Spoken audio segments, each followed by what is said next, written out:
mayor a 150.000. ¿Cuál es el nivel normal? De 150 a 350.000. De 150 a De 350. 150.000 a 450.000. De 150.000 a 450.000. ¿Alguien más? O sea, trombocitopenias por debajo del límite inferior, ¿no? Y hay un rango, y mayor a 150.000 plaquetas, pero si no tienes ese rango puede ser 1 millón, 2 millones, o sea, hay un rango. El rango clásico es 150.000, 450.000 plaquetas. O sea, la mayor parte de textos mencionan eso como el rango, casi como que universal, ese nivel de plaquetas. Entonces, se entiende que cualquier valor de plaquetas por debajo de 150.000 es trombocitopenia, ¿no? Entonces, la vemos frecuentemente nosotros en el hospital. Actualmente se ve más porque la posibilidad de tener equipos automatizados pues, nos da una precisión y una velocidad que antes no teníamos. ¿Sí? Antes yo recuerdo que contábamos las plaquetas solo cuando pedían, porque es un poco laborioso. Y entonces solo muy dirigido. Entonces, teniendo como valor eso, plaquetas por debajo de 150.000, ya dije, con los analizadores hematológicos, que son contadores de partículas, contadores celulares, que ya son bastante extendidos en su uso. Hay equipos muy compactos que pueden estar hasta en algunos consultorios inclusive. Este recuento o esta condición ha hecho que identifiquemos más trombocitopenia en la que pensábamos. Porque suponemos que trombocitopenia siempre da clínica y no es cierto. O sea, hay niveles de trombocitopenia. ¿Sí? Así como en la anemia, que si los niveles de anemia son muy ligeros o muy pequeños, o recién está empezando la anemia y no va a haber síntomas, igual, trombocitopenia si son muy leves, va a existir, pero no va a haber síntomas. Y hay casos inclusive que a pesar de tener trombocitopenias severas tampoco tienen clínica. Claro que esos son más raros, ¿no? Lo más frecuente es que si yo encuentro un paciente con una trombocitopenia severa, el paciente tenga manifestaciones clínicas. Entonces, tenemos que identificar, pero primero tenemos que estar seguros que realmente ese nivel de plaquetas es el que dice. Porque igual el laboratorio también tiene algunas situaciones en las cuales te puede dar un falso conteo de plaquetas. O sea, si viene una persona a la consulta y viene con un nivel de plaquetas muy bajo y no veo ningún síntoma, ninguna señal, cuando yo sé que con niveles bajos la mayoría los debe tener, pues lo mínimo que debo hacer es verificar si realmente tiene trombocitopenia. O sea, no me puedo guiar o no me puedo confiar solo de la clínica o solo del laboratorio, tengo que cruzar.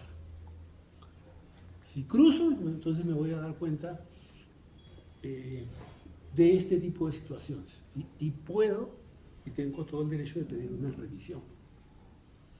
Ahora, si viene un paciente con púrpura, con sangrado, con hemorragia de plaquetas bajas, pues ya es difícil porque ahí hay una concordancia entre clínica y laboratorio, ¿no? Salvo que tenga una duda sobre la precisión ya, pero ya ahí es más probable. Entonces, puede haber trombocitopenias sintomáticas y puede haber trombocitopenias asintomáticas.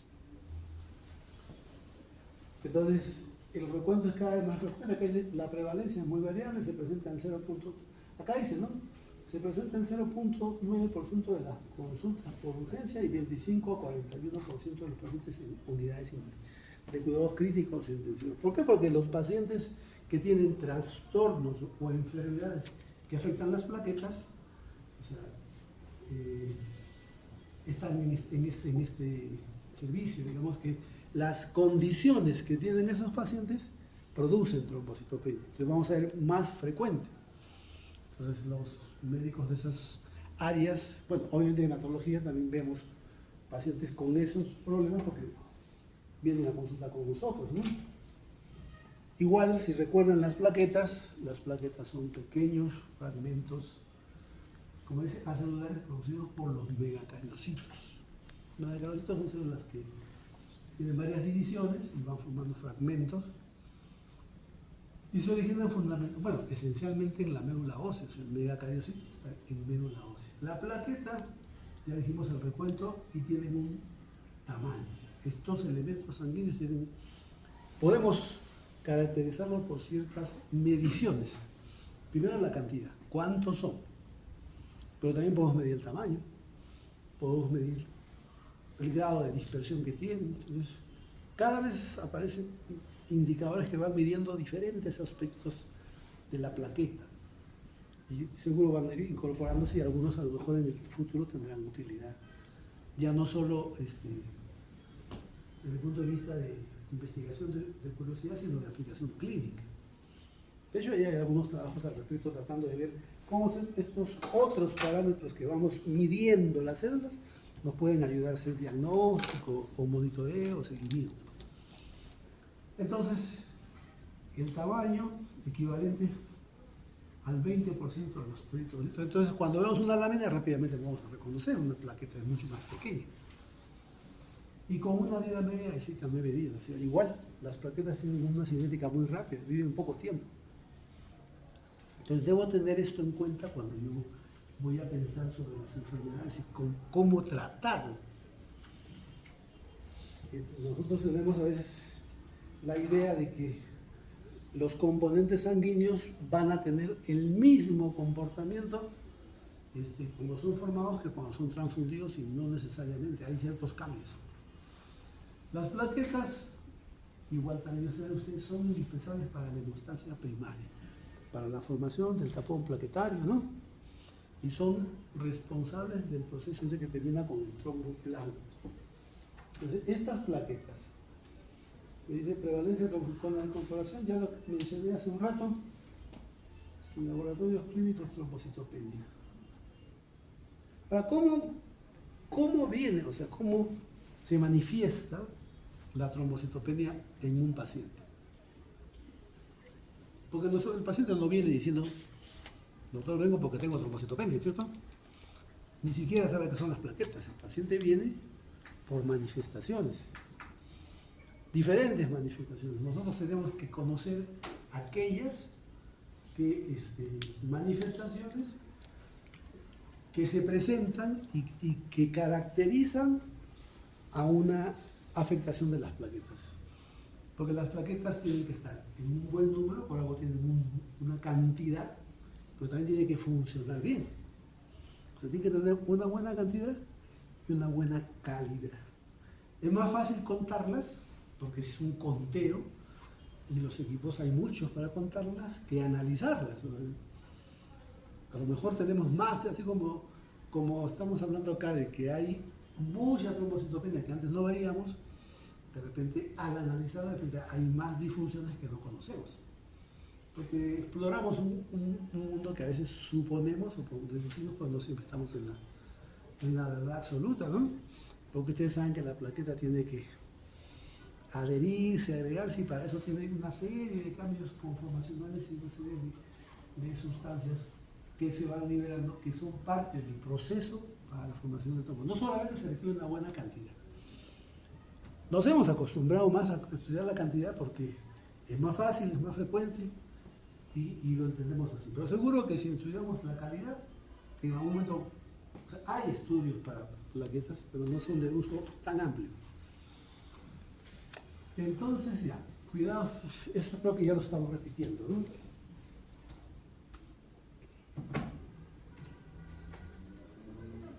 Entonces, ¿cuándo aparecen las manifestaciones? O sea, ¿cuándo puedo ver, cuándo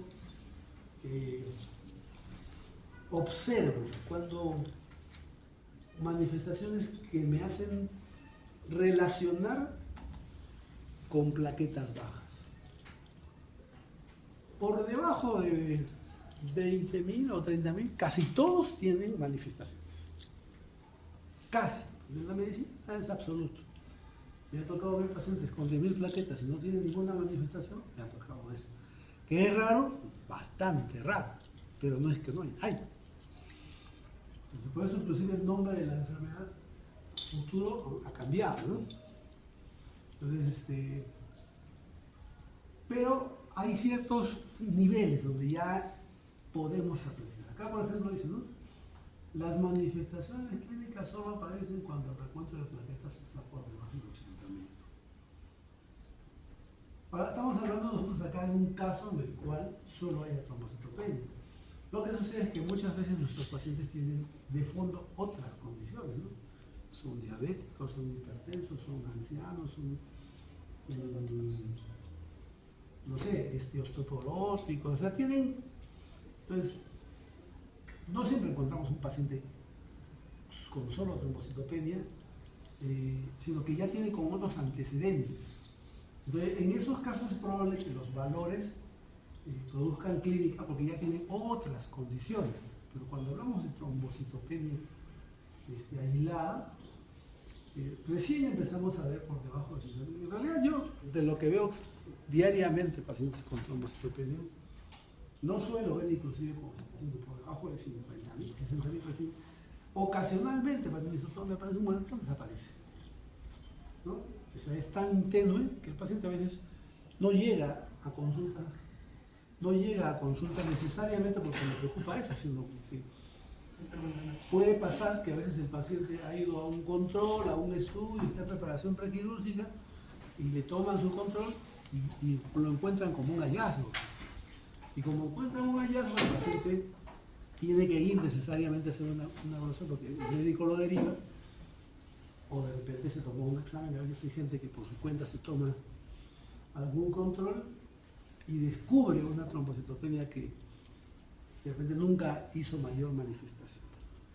Entonces todas esas variantes tenemos. Como tiene que haber la hemostasia primaria, las manifestaciones más comunes son petequias.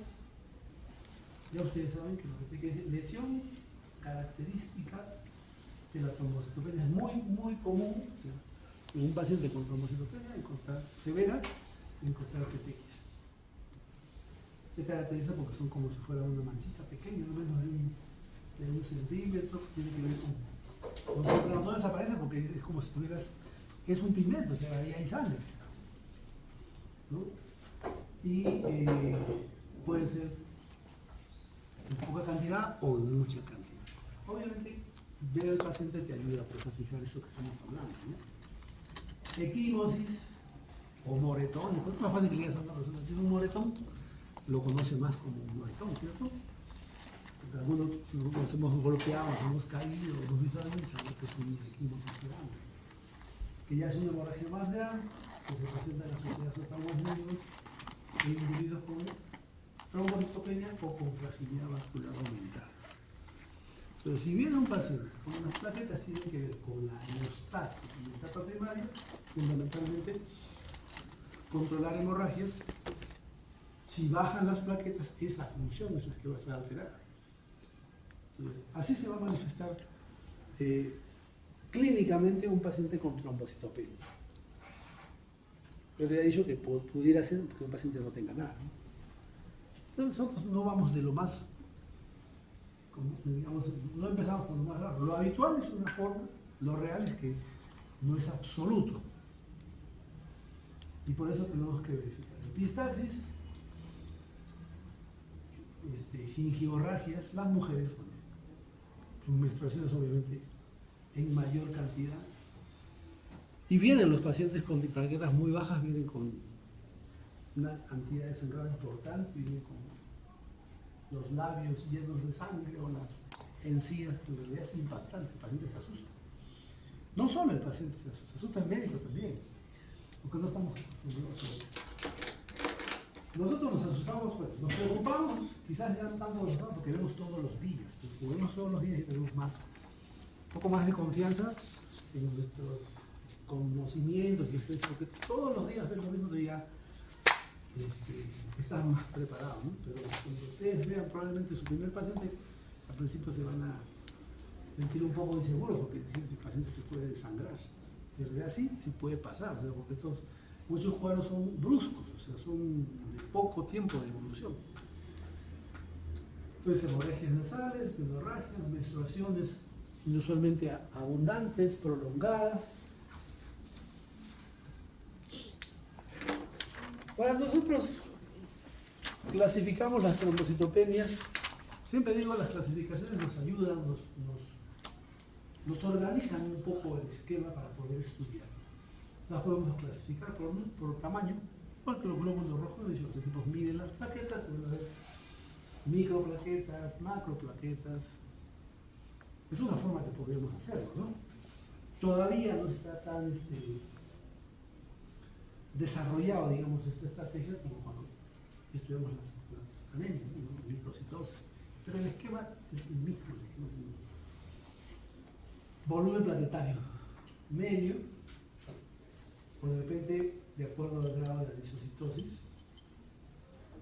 Clasificación meteorológica, como en las anemias, el estudio depende de la capacidad del médico. O sea, me tengo que aprender y me tengo que acostumbrar a conocer este tipo de clasificaciones para ver cuál me sirve más para estudiar mi paciente. Hay trombocitopenias agudas, hay trombocitopenias crónicas, hay trombocitopenias congénitas, hay trombocitopenias adquiridas, hay trombocitopenias leves, moderadas, severas. Entonces, combinando esto, me puedo orientar mejor al respecto del paciente que estoy estudiando.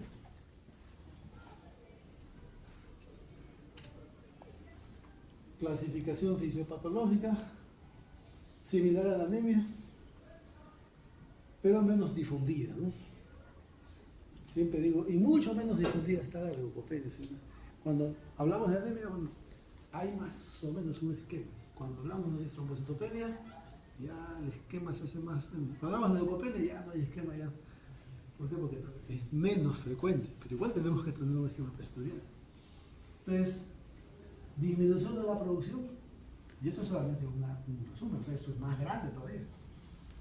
Y destrucción, eso es otra forma. Entonces, o sea, se entiende claramente que los problemas que tienen que ver con disminución de la producción fundamentalmente afectan a la médula ósea, porque allí se producen las plaquetas, ¿no? Y los problemas de destrucción son fundamentalmente extramedulares, porque las plaquetas normalmente no se destruyen en médula ósea. Entonces ya vamos ubicando, y ahí están los secretos, ¿no? Hereditarias, trombocitopenia hipomegacariocíticas, ya es un trastorno genético donde hay poca producción, o trombocitopenia de Fanconi, por mencionar solamente algunos, porque solamente es para que vean la cantidad de circunstancias que pueden tener. Ahora, un paciente va a tener todo, difícil, pues no va a tener todas estas enfermedades. Esto es hablar de todas las trombocitopenias. Después tenemos que nosotros ver cómo relacionamos esto con nuestro paciente. Trombocitopenias por destrucción, inmunológicas, inmunitarias, ¿no? Del adulto, del niño, aloinmune, por transfusiones, por medicamentos.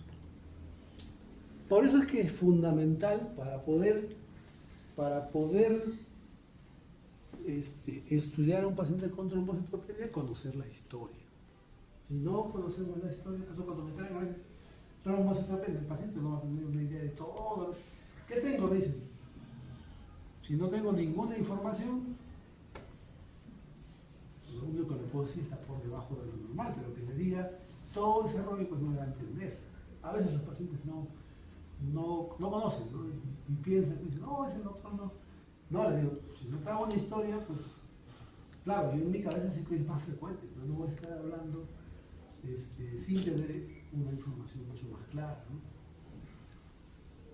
Entonces, el laboratorio clínico, el diagnóstico y la diferenciación. ¿Quién nos da el informe de las plaquetas? Es el laboratorio.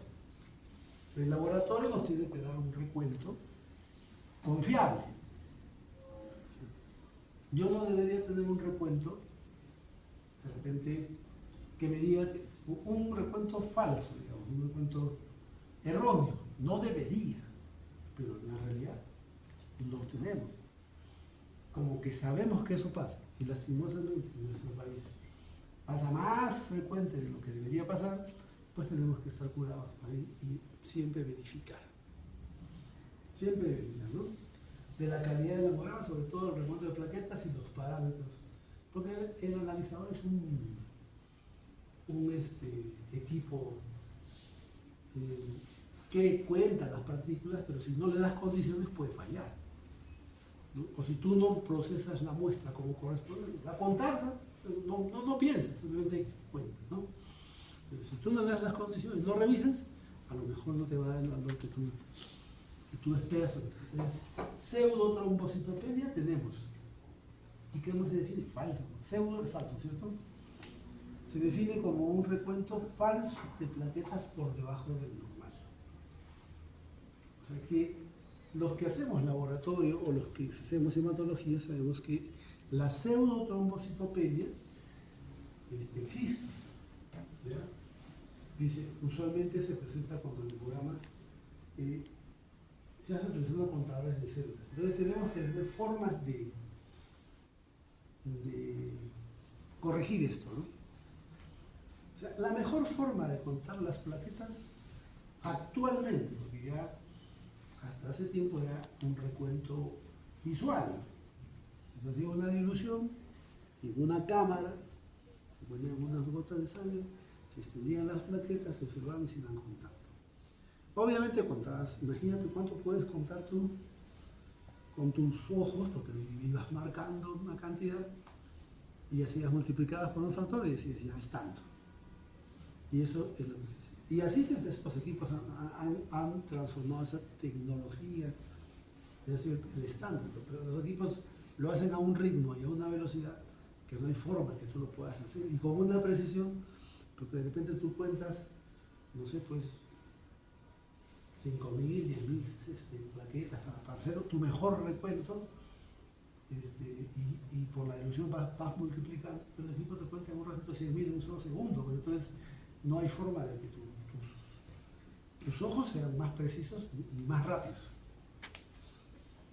Entonces todavía se tiene la idea de que el recuento manual, salvo que sea alguien que sea mucha experiencia, que va a tener un margen de error, porque es estadística, nada más. Contamos una muestra y hacemos un recuento y extrapolamos, ¿no? No le sacamos la sangre al paciente, toda la sangre, y contamos plaquetas en toda la sangre, sacamos unos centímetros de sangre y de esos centímetros hacemos una generalización. Entonces a veces hay recuentos, digamos, bajos y piden un conteo del lámina. Estamos retrocediendo, ya no se cambia el lámina. Lo único que hacemos en el lámina es verificamos si realmente ese recuento no tiene algún artefacto. Porque la pseudotrombocitopenia es un artefacto. Hay personas que tienen una reactividad, sus plaquetas tienen una reactividad con los reactivos que se usan. Entonces no es que tengan bajo, sino cuando se juntan, pues, o sea, en una muestra de sangre, el reactivo con sus plaquetas, estas plaquetas comienzan a pegarse o a hacer grupos, y el equipo todavía no las puede despegar. El equipo cuenta eso como si fuera una plaqueta.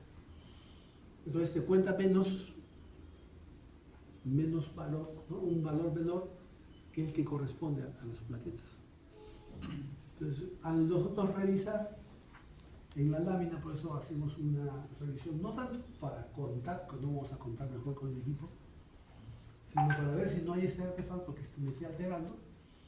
Entonces lo que hacemos es, y si identificamos pues, un montón de grupos de plaquetas, no, este recuento no es óptimo, no es el adecuado, no es el correcto. Igual podemos, entonces, ¿qué hago? Ya no uso ese reactivo, uso otro. Porque el reactivo es el estándar, ¿no? Yo uso un reactivo estándar para todos, pero algunos tenemos condiciones especiales. Usaré un reactivo diferente y a ver cuando seguro me va a salir un valor diferente. Eso pasa tanto en anemias como en trombocitopenia. Entonces, pseudotrombocitopenia existe, hay que pensarla, hay que descartarla y hay que saber cómo salir de dudas.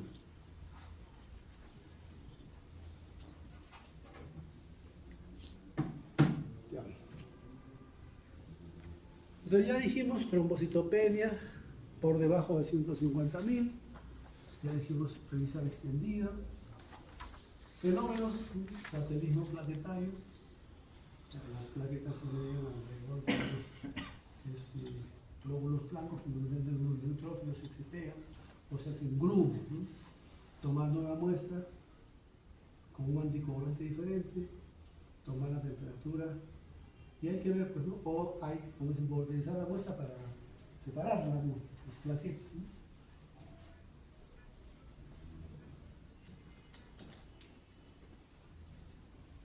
Bueno, de aquí no estoy mirando acá y acá, de ahí lo ven, ¿cierto? Ahí se ve el puntero, ¿no? Mejor así. ¿No se ve, no? El puntero. ¿Ah? ¿Se logra ver? No se ve. Bueno. Entonces, valores de referencia de plaquetas utilizados para trombocitopenia, ya dijimos. Ahí, por ejemplo, tenemos una referencia cercana de Colombia, ¿no? Recuento de plaquetas ya 150, 450.000, volumen medio plaquetario, un rango, ancho de distribución, y hasta, así como hay un hematocrito, hay un plaquetón. El concepto es el mismo, así que simplemente tiene que ir con plaquetas. Obviamente, el hematocrito es muchísimo mayor porque la mayor cantidad de células sanguíneas son glóbulos rojos, pero también hay un porcentaje de plaquetas, ¿no? Fracción inmadura de las plaquetas. En realidad, lo que manda la literatura es que tú tengas tu propio patrón de tu propia población. Cosa que en nuestro medio es poco común, que digamos estudios regionales, porque acá tendríamos que tener de acá, y en cada lugar el suyo.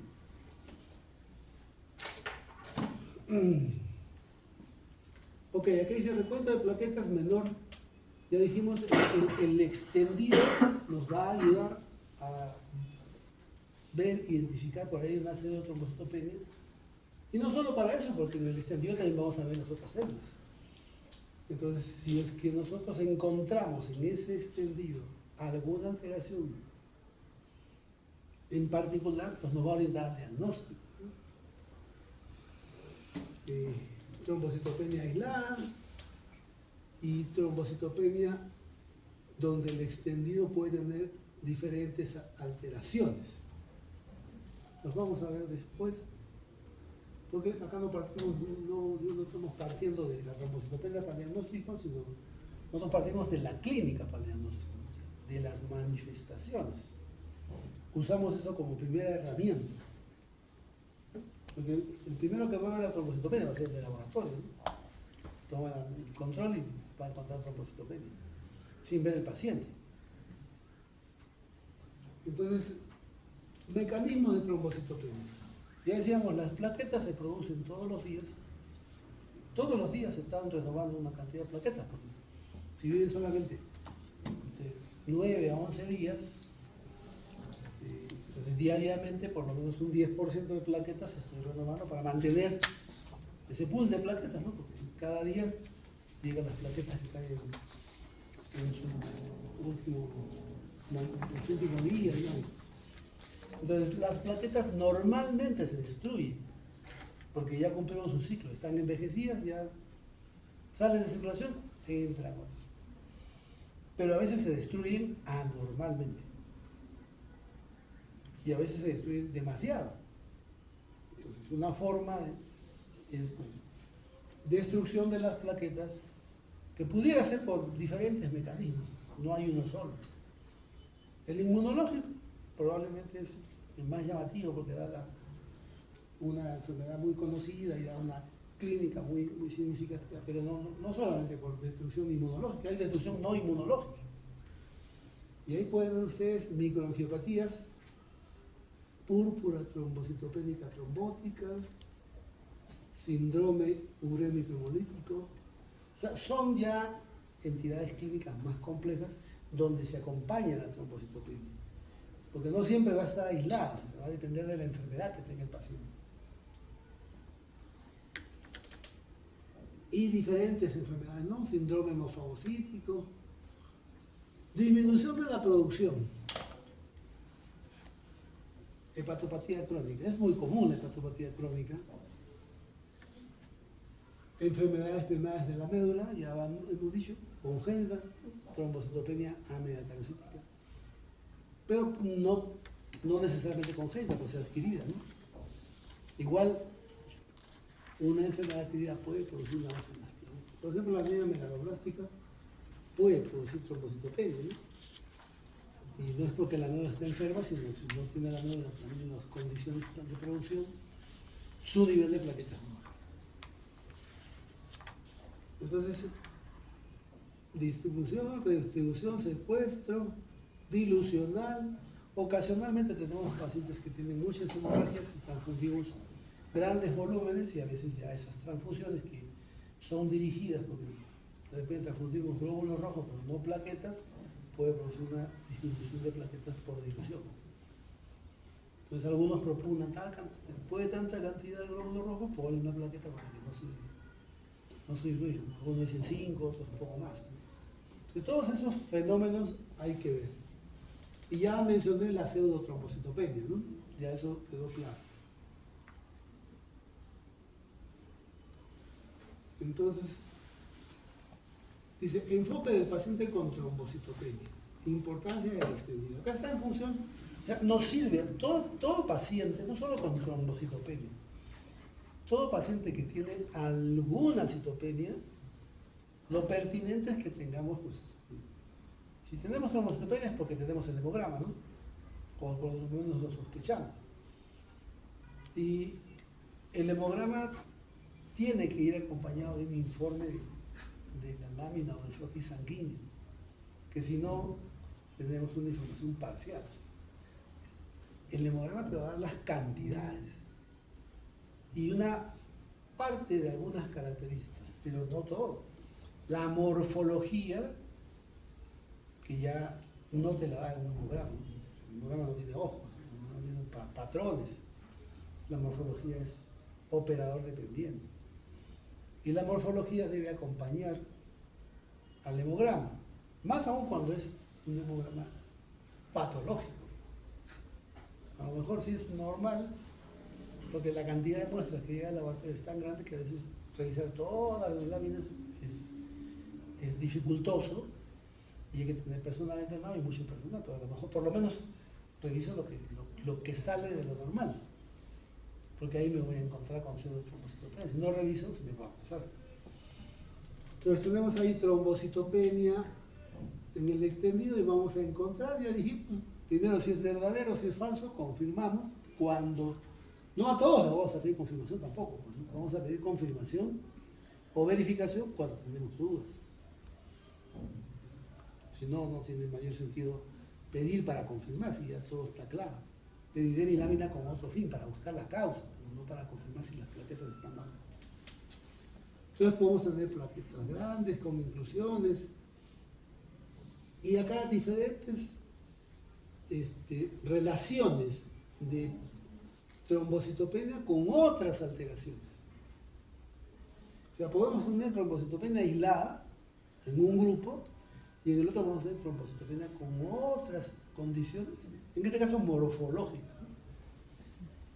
Por ejemplo, si tenemos trombocitopenia en una persona y viene por clínica, por púrpura, por hemorragia, y al hacerle un frotis encontramos blastos, pues probablemente ese paciente sea una leucemia, ¿no? Entonces ya el frotis, como ves, encamina hacia otro diagnóstico. Nosotros entonces tenemos que tener conocimiento. Elementos para la historia clínica, bueno, las manifestaciones, difícil que sospechemos de un paciente con trombocitopenia si no tiene una manifestación hemorrágica, ¿no? Es la primera manifestación, por eso sospechamos de trombocitopenia. Que viene un paciente y me dice, doctor, tengo tos y trombocitopenia, no cuadra, ¿no? O sea, es lo primero, pero hay que ver que hay otras cosas, ¿no? A veces no, cuando me sacan los dientes, cuando me hacen curación, a veces sangro más de lo debido. O si el paciente ha viajado, le han puesto transfusiones, consumo de alcohol, o sea, todo aquello que me pueda servir para plantear de todas las causas una enfermedad en particular. Entonces tenemos que ser bastante, digamos, minuciosos en preguntar, porque lo que queremos es tratar de relacionar esta trombocitopenia con algo, ¿no? Encontrar ese dato que me va a ayudar a estudiar. En el examen físico, pues, específicamente ya dijimos petequias, equimosis, pero a veces el paciente con trombocitopenia viene sangrando y a veces sangra mucho, entonces a veces la anemia acompaña la trombocitopenia, no siempre, a veces puede pasar. Y si tiene adenopatías, si tiene visceralviralias, estigmas hepáticos, o sea, el examen tiene que ser como siempre completo, ¿no? Orientado a buscar la causa. Escenarios ahí tienen ustedes diferentes condiciones, ya en la tabla anterior la vimos, acá están agrupados diferentes, ¿no? Infecciones, dijimos o dije hace un rato que en unidades de cuidados críticos tenemos muchas trombocitopenias, porque los pacientes tienen estos problemas, ¿no? Coagulación intravascular diseminada, infecciones, enfermedad hepática complicada, pero miren ustedes, hay diferentes. Gestación, por ejemplo. O sea, hay mujeres que solo por el hecho de salir gestando y no encuentran ninguna enfermedad, tienen por lo menos un 1 a 4%, 5% trombocitopenia. Entonces, aparecen con trombocitopenia y obviamente el ginecólogo pide la consulta, ¿no? ¿Esta trombocitopenia me debo preocupar o...? Recuerden que esa mujer que está gestando en algún momento va a tener que tener su trabajo de parto, ¿no? Entonces, hay que estar preparado, ¿no? Por eso se hacen estudios previos. Medicamentos que se usan con tanta libertad. ¿Quién no toma medicamentos alguna vez? Pero a veces, muchas veces, ¿no? Sí, la gente ya se acostumbra. ¿A dónde va el paciente cuando se enferma? ¿Ah? A su posta. ¿A su posta? A la farmacia. A la farmacia. El paciente no va a la posta. Y a veces ni a la farmacia, ¿no? El vecino es el médico. Porque el vecino dice, ¿qué te tomas? Yo digo igualito, cómete, y se toma. El paciente va a la farmacia. Una fracción va a la posta. No hay costumbre. Y aparte del sistema de colas, entonces la gente va a la farmacia. Entonces medicamentos son una causa importante en nuestro país. Entonces, causa de trombocitopenia, ya, hay muchas causas, pero ahí, ya dije, todo un contexto clínico, analítico, fisiopatológico para yo poder relacionar. Y también hay, por cuestiones de frecuencia, pues, una morbilidad, un perfil de morbilidad poblacional. O sea, ¿qué es lo más frecuente que produce trombocitopenia? ¿O qué es lo más raro? ¿Por qué empiezo? Por lo más frecuente. Si es lo más frecuente es lo que voy a tener que revisar y evaluar. A veces cuando uno es alumno se quiere ir por lo más raro, ¿no? Es perder el tiempo. Primero descarten lo más frecuente. Si una mujer viene con anemia, ¿qué es la anemia? ¿Qué es lo más probable? ¿Que menstrue? ¿Por afecciones ginecológicas? Por afección. Si una mujer viene con anemia, ¿qué tipo de anemia es la más probable? Ferropénica. El 70-80% son ferropénicos. Entonces primero tengo que hacer el descarte de ferropenia. No voy a poner a pensar, de repente, no sé, pues, como dice ahí, una disqueratosis congénita. O sea, todo podría pasar, pero hay gente que piensa así. No, primero lo primero. Descartas y eso es rápido. Si un paciente viene... Entonces siempre el perfil de morbilidad es fundamental para poder plantearlas. Ya después, si tú quieres mostrar tus conocimientos en otro momento, será en discusiones de otro tipo, pero para sustentar, empiezas por lo primero. Creo que ahí estamos en trombocitopenias, más o menos ubicados, ¿no? Y vamos a hablar pues de la enfermedad quizás, que es más como un prototipo de las trombocitopenias, la trombocitopenia inmune primaria, conocida como PTI, con un nombre un poco rimbombante, porque ya tantos, ¿no? Largos, ¿no? Trombocitopenia inmunoprimaria, antes llamada púrpura trombocitópenica idiopática. Pero ya les acabo de decir, justamente ahora que tenemos pacientes que tienen plaquetas bajas y no tienen púrpura, ¿no? Entonces la trombocitopenia por PTI no es la única, me refiero que el PTI no necesariamente tiene que venir con manifestaciones purpúricas, ¿no? ¿Dónde estás? Que no te veo, me bajé, descargué. ¿Se fue? ¿O acá no? No, acá en esta carpetita ¿Lo lo ha puse. descargado, doctor? En esta Ahí. carpetita lo puse. Bueno, tenía la charla esta, pero no ha querido descargar. Toda la información, lo que yo he hecho es un resumen, nada más una síntesis para poder conversar. Esto no quiero hacer. Está en documentos, ¿no? En libros, en textos, en guías, para que nosotros podamos revisarlas. Dentro de lo que ya hablé, hay algunas cosas que vamos a encontrar. Por ejemplo, yo he hablado más o menos cómo es la clínica, probablemente no varíe mucho, porque hemos dicho que esta enfermedad es un tipo de enfermedad que se caracteriza por ser trombocitopenia, solo trombocitopenia. Esa es una ventaja desde el punto de vista formativo porque te permite estudiar cómo se comporta una trombocitopenia. Es diferente de una trombocitopenia de un cirrótico, porque ya tiene otras manifestaciones. Acá es solo trombocitopenia. Y acá dice pues directrices para el diagnóstico. Y acá van a encontrar probablemente lo mismo. Vamos a tocarlo más, porque no se descargó mi exposición, pero la guía se queda ahí para ustedes. ¿Qué dice acá? La trombocitopenia inmunoprimaria es una enfermedad autoinmune. Esta es una enfermedad. Trombocitopenia no es una enfermedad. Es una manifestación. Esta es la enfermedad. Cuando hacemos diagnóstico, trombocitopenia no es un diagnóstico. Esto es un diagnóstico. Entonces, esta dice, es una enfermedad autoinmune adquirida sin causa identificable. O sea, que el paciente tiene trombocitopenia por destrucción, por inmunidad, sin una razón conocida. Pero sí sabemos que es inmunológico. Acá dice, la patogenia de este cuadro es compleja, en realidad más compleja de lo que antes se suponía.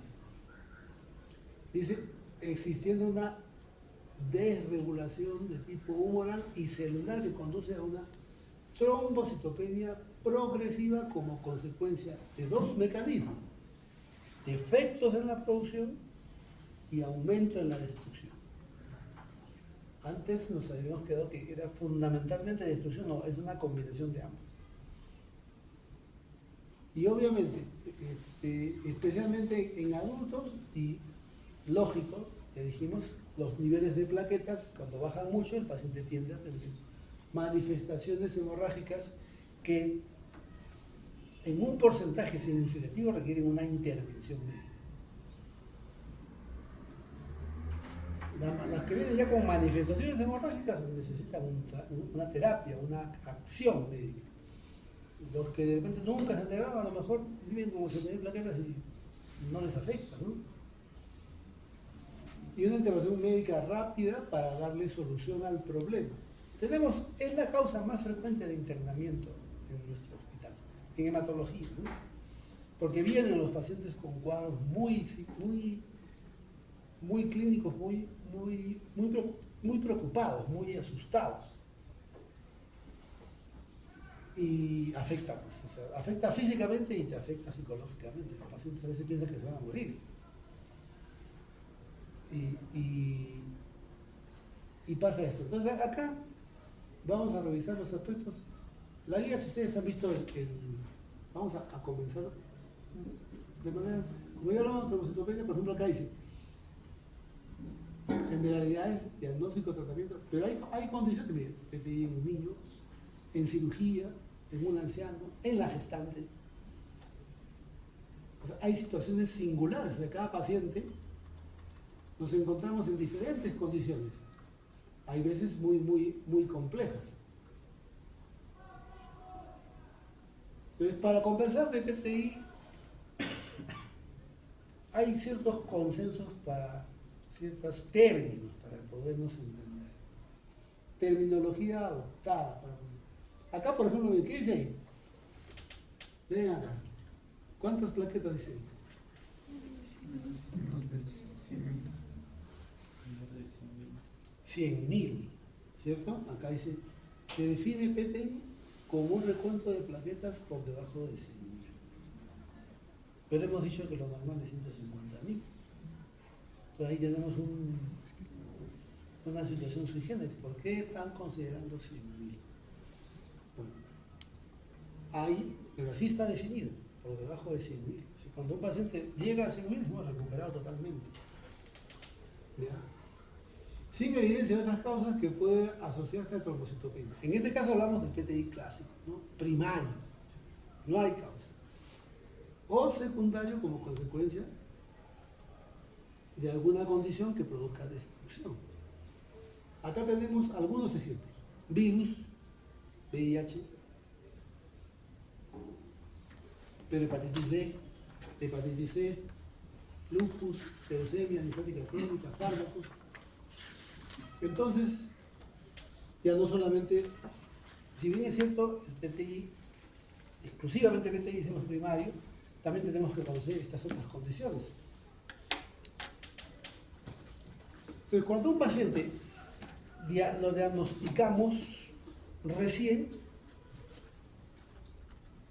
y ese diagnóstico no pasa por 3 meses, decimos que es un PTI reciente.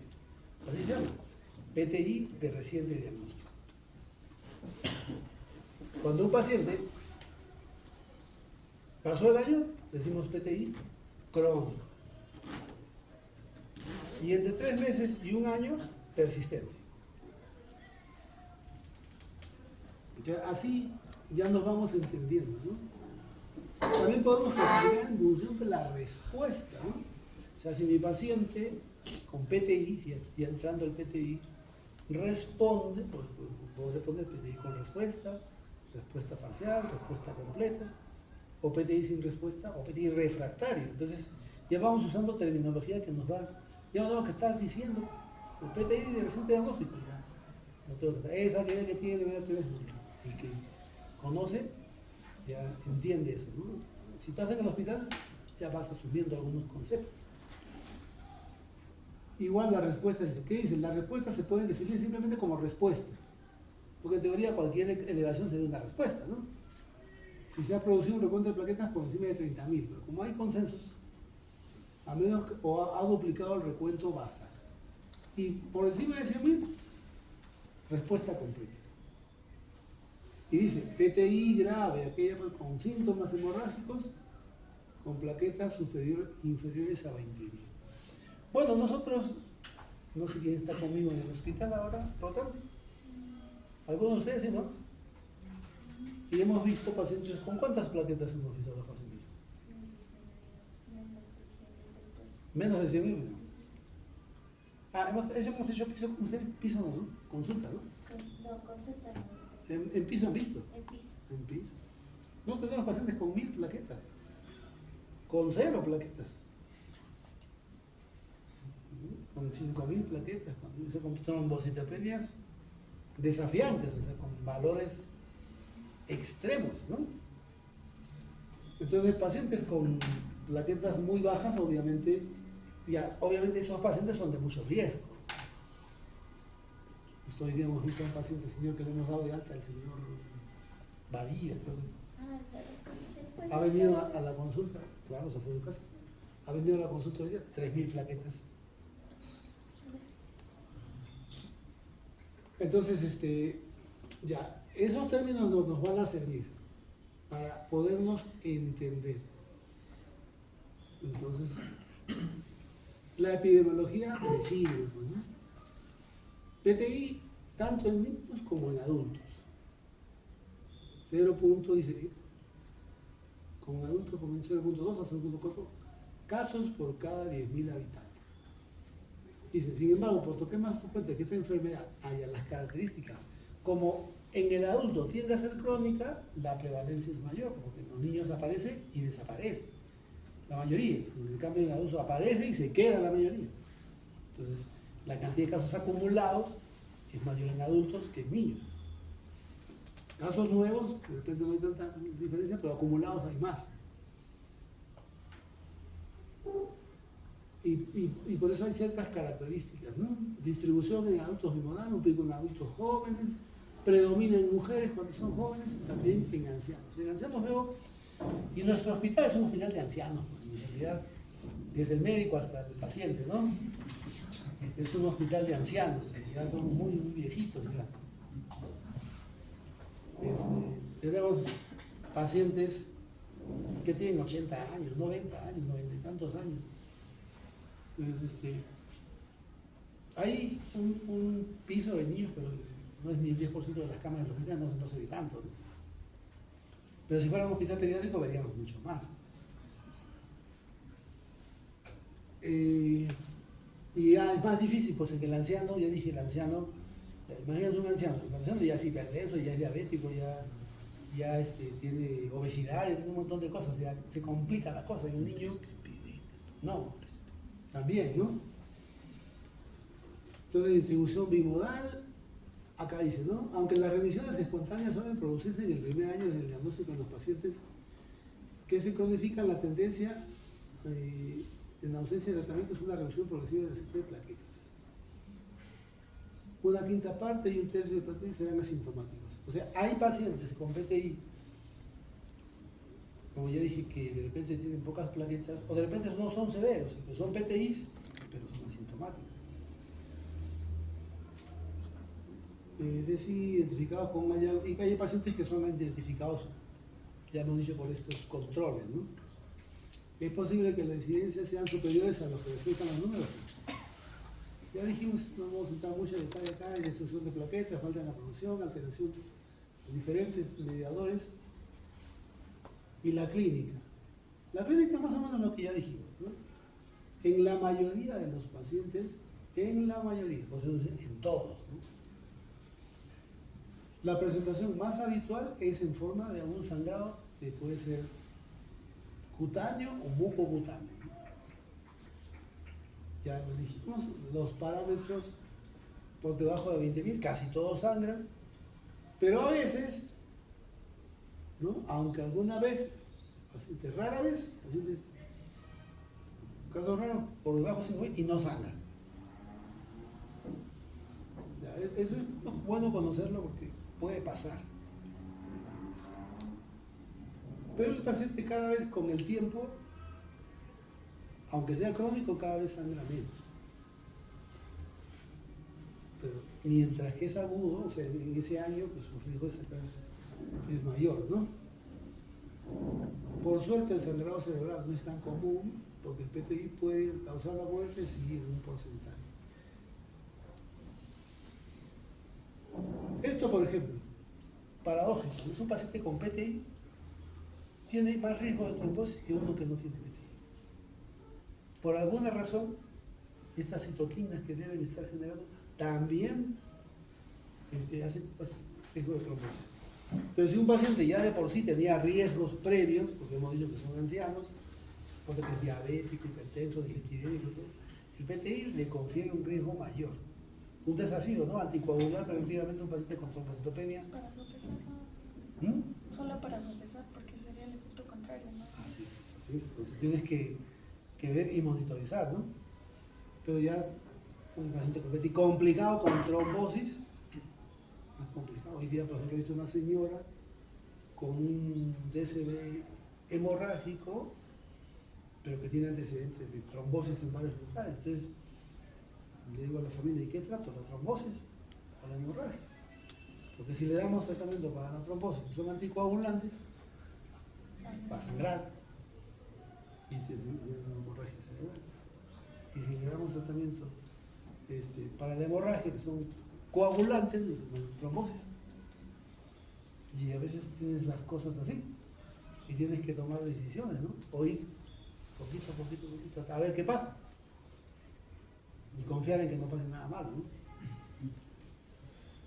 Así se presentan las cosas. Entonces, tiene un bajo, a pesar de que tengan plaquetas muy bajas, ¿eh? Acá dice, ¿no?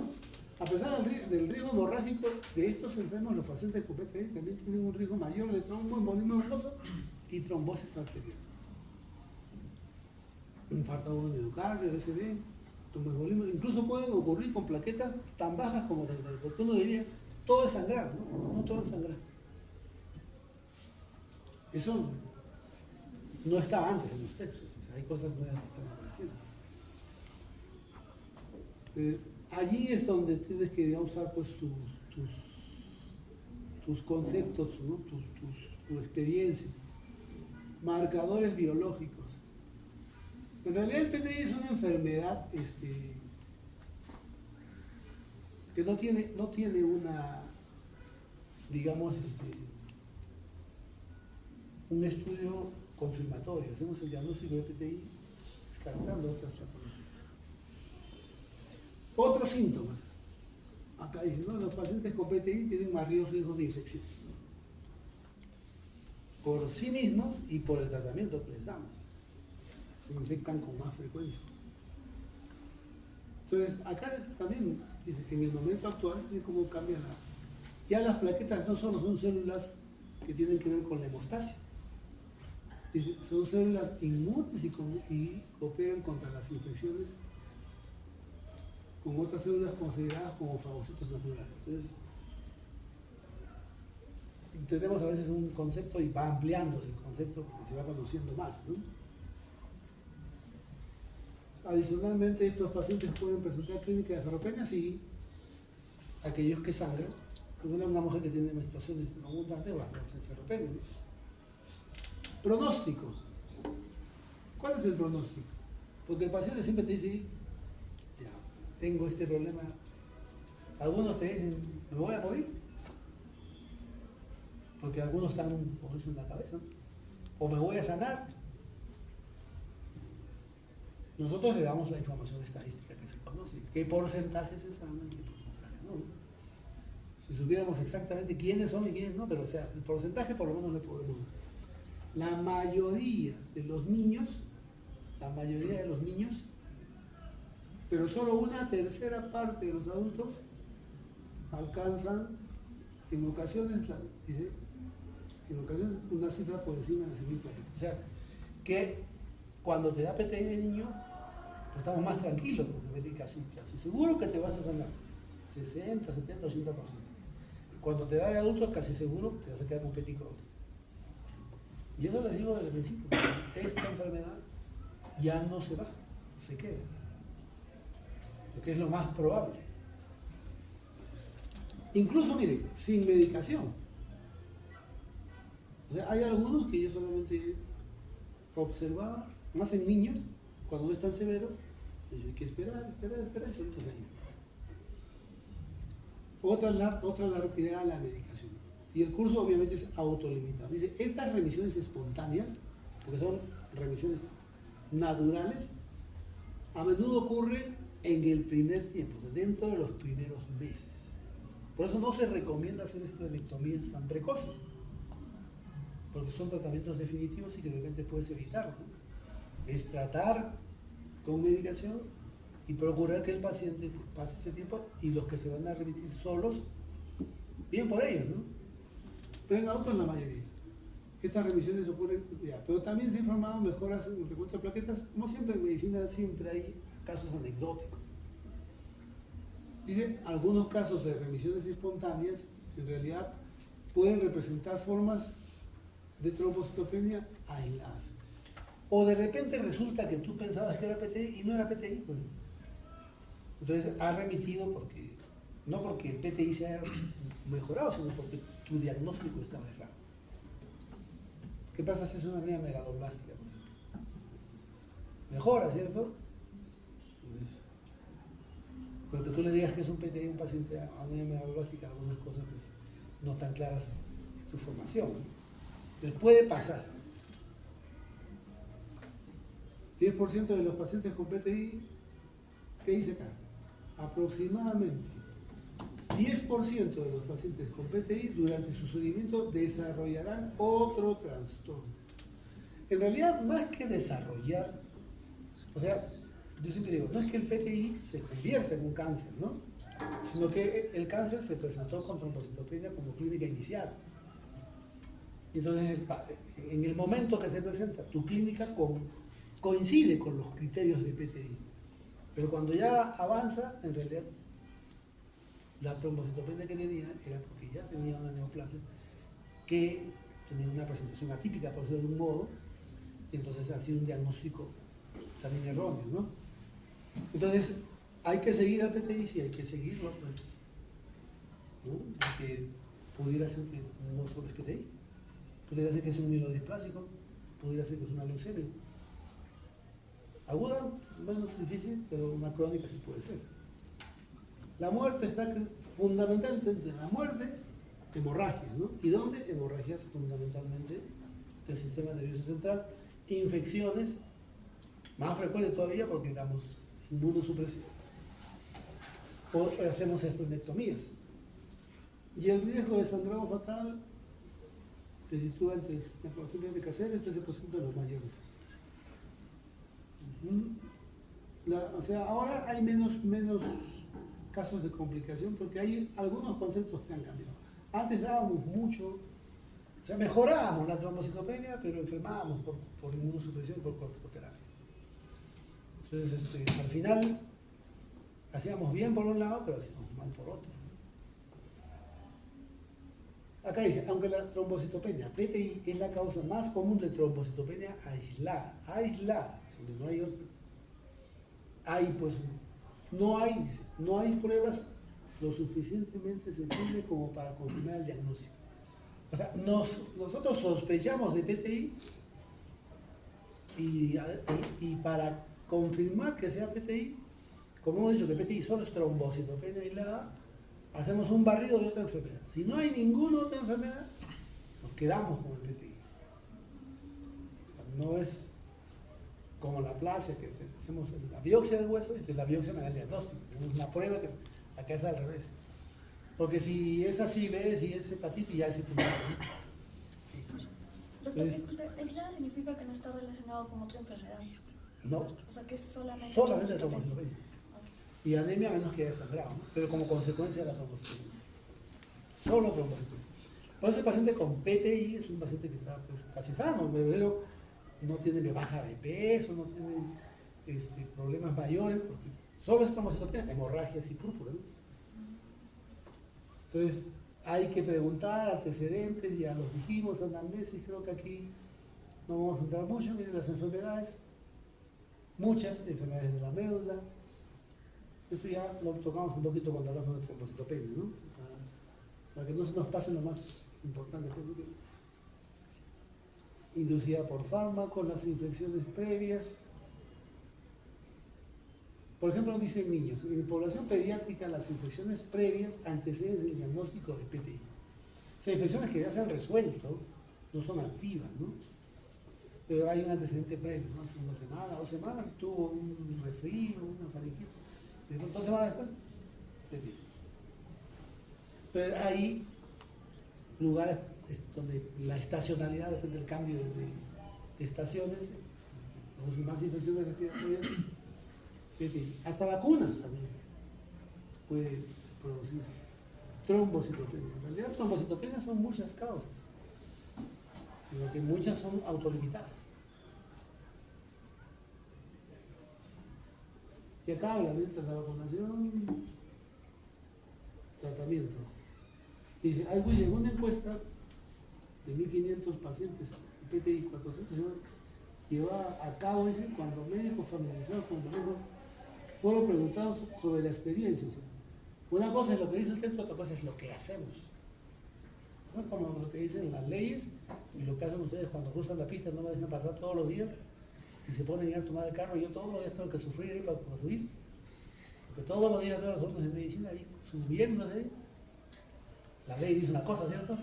Se respeta el semáforo en rojo. Se respeta, no. La ley es una cosa y lo que hacemos es otra. Acá hay varios que yo veo que han identificado. Le voy a tomar foto y vamos a subir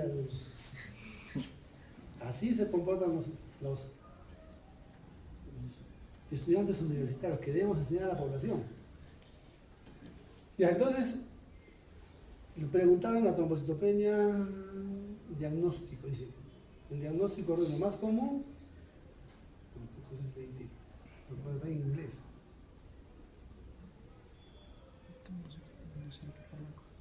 Acá arriba debe decir, lo dejamos aquí. Entonces, test diagnósticos para diagnosticar PTI no hay. Son test diagnósticos de rastreo de otras enfermedades que producen trombocitopenia para que después de negarlas te quedes con el PTI. O sea, el estudio es diferente. Excluyes el resto. Si no hay nada, es PTI. Entonces es más fácil que por ahí se te pase el paciente que es otra enfermedad. Pues. Entonces, ya hemos dicho pseudotrombocitopenias, todas estas cosas. ¿Sí? Por aquí está mejor la lista, ¿no? Evaluación básica, o sea, ¿qué cosa no nos debe faltar? Un hemograma, ¿no? Difícil que yo sospeche de trombocitopenia y no le pido un hemograma. Es la primera prueba que hay que pedirles. Acá no está, pero yo siempre recomiendo pidan el grupo sanguíneo si ese paciente le van a transfundir.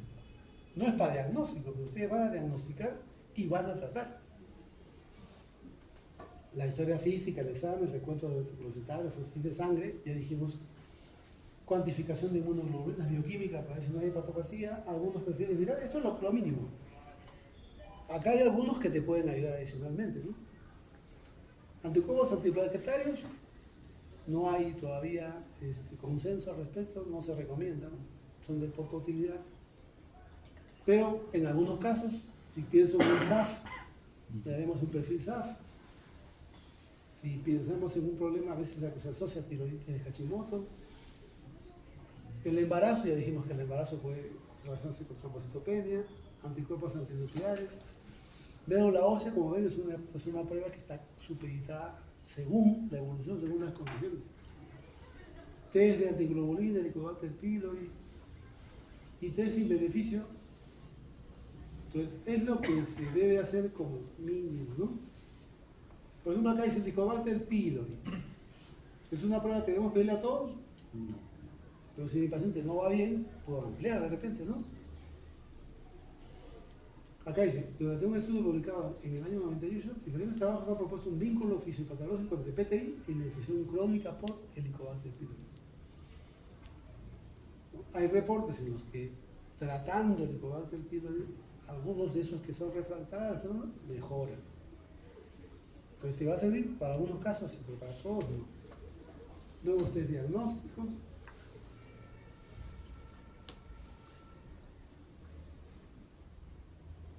Y llegamos al tratamiento, ¿no?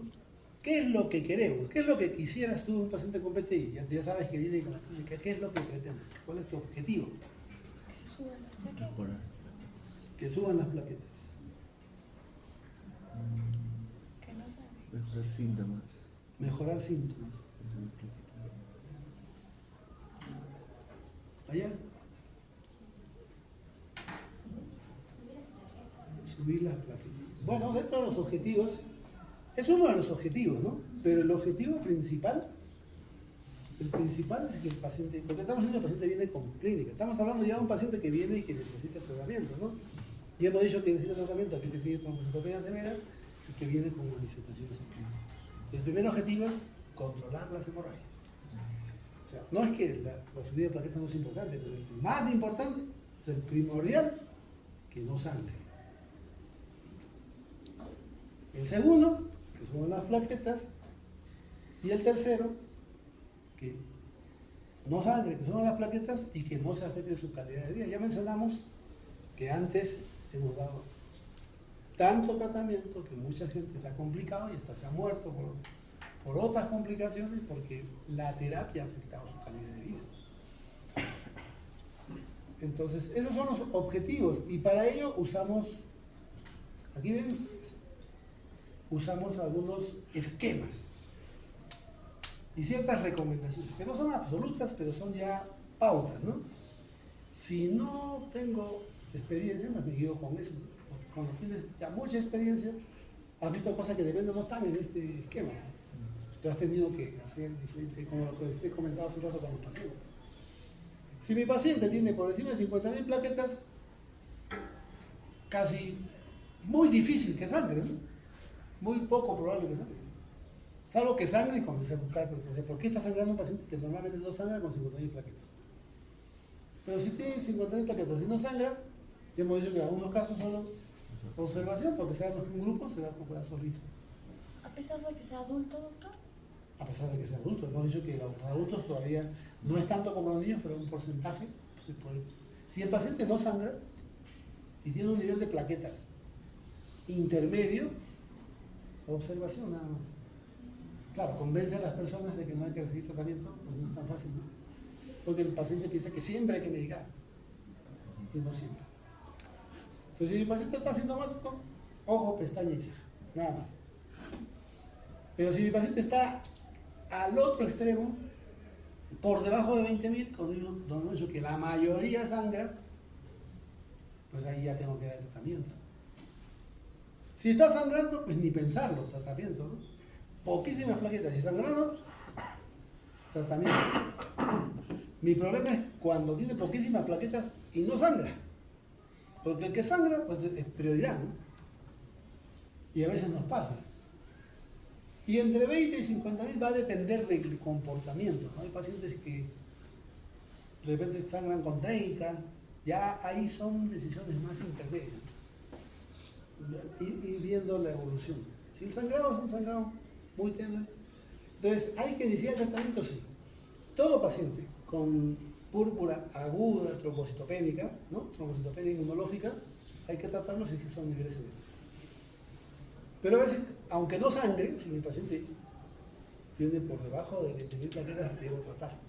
Porque la curva de riesgo de hemorragia me dice que si no lo trato, el paciente se va a complicar.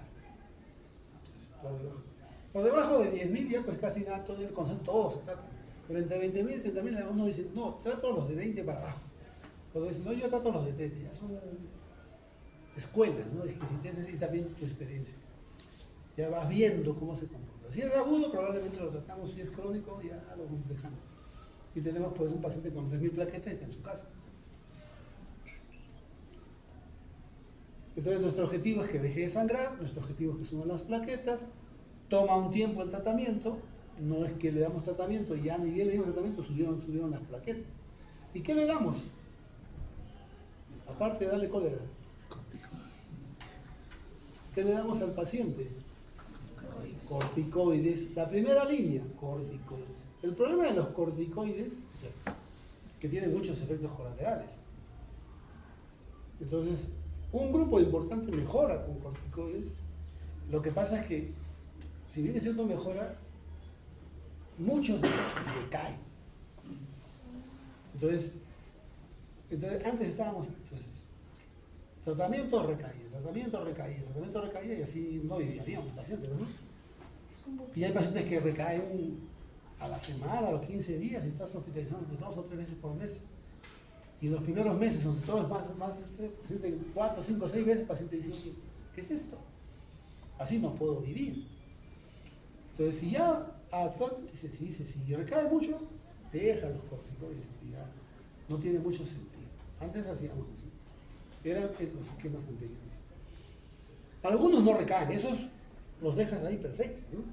Serán esos que se recuperan, esos intermedios, pero algunos recaen. Yo tengo varios pacientes que recaen muy asustados, muy apesadumbrados, muy preocupados, porque, como les digo, piensan que se van a morir, no pueden trabajar, no pueden. Yo tengo pacientes que a veces los saben dar todo el día y mañana están reingresando. O 2 días después, 3 días después. Entonces, si el corticoide no me funciona, o sea, si me funciona en mi primera línea, y en 2 semanas me funciona y ya hago mi tratamiento, mejora y mi descenso y el paciente se mantiene bien, a él no tengo que hacer nada. Mi problema son los que van recayendo. Esos son el problema, que no son pocos.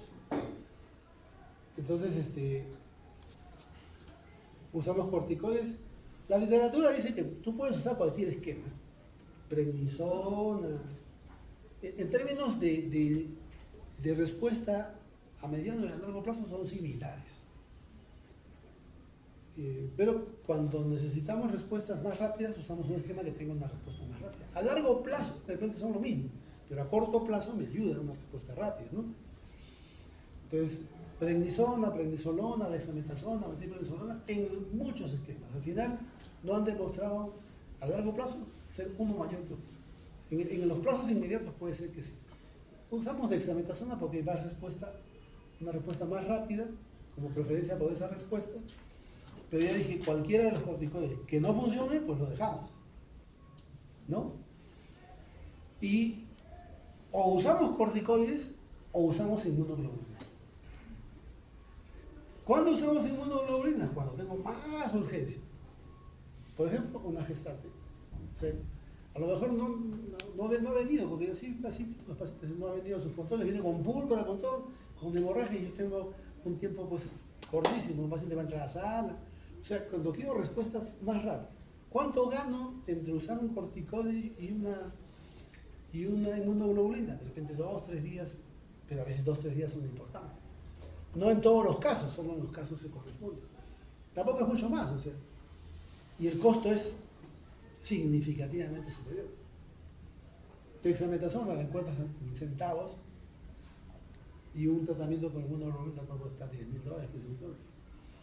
Entonces, no es que tú lo puedas usar a cada rato. Tienes que tenerlo porque hay casos que sí justifican. Se recomienda solo en casos extremos. Lo que gana son días. Doctor, una pregunta, ¿qué significa ciclos de dexametasona? Lo que pasa es que cuando usas dexametasona, tú das bolos de dexametasona. Y esos bolos de dexametasona lo das, cada bolo que das, que es de 4 días, es un ciclo. Y un solo bolo no es la dosis indicada, sino por lo menos mínimo 3 y máximo 6. Depende de la evolución. O sea, entre 3 a 6 tú vas dando. Y cada 2 o 3 semanas igual depende de la evolución. O sea, si das uno, no es el tratamiento es mínimo 3. Entonces, corticoides, inmunoglobulinas, como ven, está en primer orden, porque siempre que pregunto el tratamiento, me dicen, doctor, le ponemos plaquetas. Las plaquetas no son el primer tratamiento. Se pueden usar, pero solo en casos muy extremos, porque le ponemos plaquetas la va a seguir destruyendo, porque tenemos que evitar la destrucción. Medidas adicionales ya son otras, pues, ¿no? Evitar medicamentos que faciliten el sangrado, anticoagulantes, antiinflamatorios, paciente en reposo, todas esas condiciones. Y podemos combinar el tratamiento, ¿no? O sea, ahora, y ya para concluir, porque estamos hablando de las líneas de tratamiento, hemos tenido pandemia hace poco nomás, ¿no? Ustedes la han vivido, así que sí. Imaginen el hospital cerrado y un paciente que viene con PTI. Y hospital cerrado, ¿sí? Todo COVID. Entonces, los esquemas que tú usabas cuando tenías el hospital abierto, cuando tenías el hospital cerrado, porque no había ni consultorio ni nada, tenías que buscar formas de tener una respuesta más larga, ¿no? Porque ya hemos dicho que tenían muchos recados. Entonces se han hecho ensayos en ese interín en la práctica, porque era lo que... Y actualmente segunda línea, por ejemplo, ya para terminar, nosotros segunda línea, en nuestro esquema institucional es plenectomía. O sea, si no funcionan los corticoides y la inmunoglobulina, y ya hemos dicho que recaes muchas veces, es plenectomía. En otros países prefieren, antes de la esplenectomía, segunda línea, trombopoyéticos. El trombopac es un trombopoyético, el romiplastin también, que demuestran buena respuesta de estos pacientes, porque ya hemos dicho que ya no solo son destrucción, también son problemas de producción, y ellos van a producción. Entonces, segunda línea, y en otros lugares, oye, operamos a los que no responden a segunda línea. Primero le damos tratamiento, o sea, el trombopac, en otros casos rituximab. Pero en nuestro país ese esquema no está ni en tercera línea, o sea, ese esquema no está en nuestro esquema, no está. En Salud es concluyo, porque trabajo en salud, corticoides, inmunoglobulinas, globulina antidieta también puede ser. Yo nunca lo he usado porque hemos tenido o corticoides y inmunoglobulinas, pero están en un lugar y no tienen, a lo mejor pueden usar esa, también funciona. Tiene riesgos de hemólisis, pero es una alternativa. Y como segunda línea hemos hecho esplenectomía. Igual, la esplenectomía, un porcentaje mejora, pero también un porcentaje, casi la mitad, recae. Entonces, garantizarle a un paciente que porque lo operan, ya todos se van a operar. Hay que decirle, vamos a usar esta opción y con esta opción, a lo mejor sí, un porcentaje importante va a mejorar, ¿no? No hay todavía un indicador que te diga, mira, estos que te hacen tal prueba, solo opera estos, porque estos son los que mejoran y estos con tal prueba no tenemos. Hay siempre estudios, pero no tenemos un marcador ya definido. Entonces, en otras latitudes, la esplenectomía cada vez está yendo menos, ¿no? También tiene más acceso pues, al trombopac, al rituximab, a la vacuna. Nosotros tenemos menos acceso por los costos. ¿Cuánto creen que cuesta un tratamiento con... Hemos dicho, inmunoglobulinas es un tratamiento caro. Hay que tenerlo, pero si usamos inmunoglobulinas yo preferiría usar el trombopac porque todo ese costo me va a servir para más tiempo. Entonces, a menos que es muy urgente. A veces cuando tenemos más de uno, porque es el mismo fondo, ¿no? El mismo fondo es de, o usas para acá o usas para acá. ¿Dónde lo usas mejor? Entonces, las estrategias nuevas dicen, mira, los tratamientos nuevos que eran usados como tratamientos nuevos, digamos, en los esquemas nuevos, ¿no? Porque ya el trombopac, el rituximab, tenían indicaciones, pero como segunda opción y como tercera opción. O sea, estaban indicados y aceptados en eso. Esos que estaban en tercera línea como los suplentes, en muchos casos los han puesto en primera línea a ver qué pasa, ¿no? Porque los corticoides suben rápido, la inmunoglobulina sube rápido, pero cae rápido. Los otros demoraban mucho en subir, pero mantenían más las respuestas. Y entonces, y si lo juntamos y ganamos la rapidez de uno y la sostenibilidad de otro, a lo mejor tenemos respuesta. Y hay estudios nuevos, todavía no están acá, porque es la guía de lo que es. Pero sí que demuestran que si usamos asociaciones, nuestros resultados ya no en el corto plazo, porque en el corto plazo sube pero baja, sube y baja, entonces un sube y baja.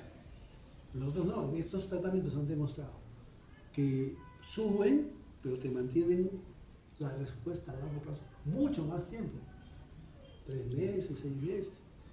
Y probablemente esos nuevos enfoques de los mismos tratamientos y medicinas que estaban relegadas a una segunda o tercera oportunidad. Entonces, hay tratamientos que juntan el trombopac con corticoides, hay tratamientos que juntan rituximab con corticoides, hay tratamientos que juntan los tres y al final alguno con el tiempo quedará pues, o sea, dentro del mismo esquema, reformulado, ¿no? O sea, no solo te interesa que suba una vez, sino que suba y que se mantenga. Que recaiga continuamente no ayuda mucho y el costo al final, el costo de todos esos reingresos y su calidad de vida y todo. Entonces ahí todavía, como ven la guía, toca más temas, ¿no? No se pueden tocar porque el horario termina, pero creo que hasta ahí podemos quedar. ¿Alguna pregunta al respecto? La literatura está disponible ahí. Cuando se da corticoides se le agrega, creo, me parece que calcitriol, ¿no? ¿Cuál es la dosis? Bueno, en realidad nosotros damos corticoides en dosis cortas, ¿no? Porque hemos dicho que antes dábamos dosis largas y en tiempo largo, porque insistían, ¿no? O sea, subías las plaquetas, mejorabas un tiempo, volvías a venir, te volvíamos a dar corticoides. Entonces, regresabas un punto, volvías a venir, te volvíamos a dar corticoides. Ahora decimos, mira, si no funciona en 3 semanas, ya no lo uses. Entonces ya no necesitas. Porque ya no lo tienes que usar. O sea, la nueva técnica dice, corticoides, lo que no funciona, déjalo. pasa a la segunda línea. Ya no te quedes en la primera línea, pasa a la segunda. Y centros ya más donde te reciben pues, de investigación y todo, dicen, no, hay lugares donde ya usan rituximab asociado con pozos de dexametasona y ya ese es su primer esquema, ¿no? Y lo mantienen con el Ramopan. O sea, ya es un esquema totalmente diferente, ya es combinado. Sí, esos esquemas sí prometen mucho, pero igual como en medicina siempre hay que hacer investigaciones para que ya queden. Y hay más todavía, pero esto es lo que les puedo comentar para lo que deben conocer. Doctor, y la última pregunta, o sea, en la teoría nos dicen menos de 20.000 cuando es en plaquetas, ¿no? O sea, en la práctica como tal, sí o sí se le tiene que dar al paciente que menos de 20.000 a 30.000 de plaquetas, o puede ser 40, 50 que se le pone corticoide. Es que tú juntas las dos cosas, hemos dicho hemorragias y plaquetas. Si yo tengo un paciente que tiene 40 y está sangrando un montón, Ah, ya, ok. o sea, yo he dicho, dos criterios para tratar. Paciente que viene con sangrado, pero paciente que de repente no sangra mucho, pero tiene un nivel de 10.000 plaquetas y es un paciente diagnóstico, tengo que tratarlo, aunque no tenga sangrado, porque el riesgo de sangrado y de complicaciones es mayor. Pero si el paciente, ya más allá del valor, es el impacto y el riesgo que tiene el paciente está sangrando, pues hay que tratarlo. Ya. Gracias.